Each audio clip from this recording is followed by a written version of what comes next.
first look, you're like, okay, you know, it has a lot of different appendages. What's it gonna do? This is basically an all-in-one punching bait and flipping bait. You know, I'm gonna have it for jig trailers, chatterbait trailers, swim jig trailers. So it's a bait that's gonna be versatile enough to be fished 5 or 6 different ways, and that's what I wanted.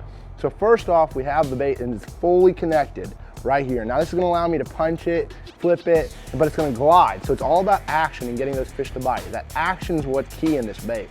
So it's gonna glide at first, and then we separate it, and now you have a spear with these flapping craws on the side. And that's gonna make it stable, so it's gonna flap came straight down, but you're gonna have the spear where it's gonna allow it to have a little bit more bulk to it.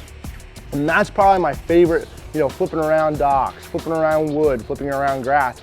It's gonna be the bait that I'm probably gonna throw the majority of the time.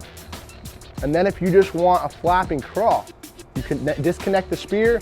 Now you have a flapping craw specifically ready to go, flip around those places. It's all about action, and people don't realize that when you're flipping a bait, you need different actions to get those bass to bite. They're gonna be on a different deal. Sometimes it's a gliding action, sometimes it's a flapping action, sometimes it's a little curly tail action.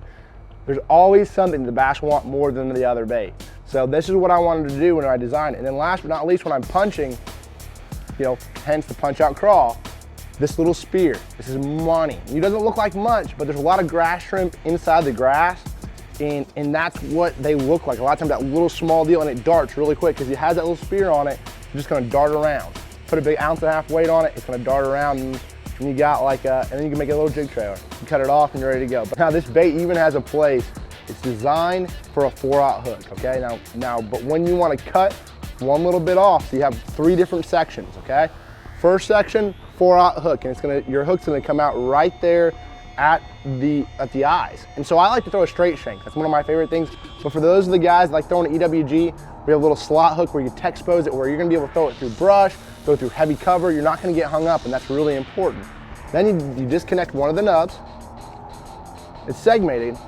Now it's gonna be perfect for about a 3/0 hook. So if you want to, you know, shorten it up a little bit, 3/0 hook, your hook's still gonna end up right there at the end of those eyes. And that's what I really wanted. I wanted something that I could use, that I can shorten it up a little bit if I wanted to, make it a little bit more compact, and that bait's gonna do it.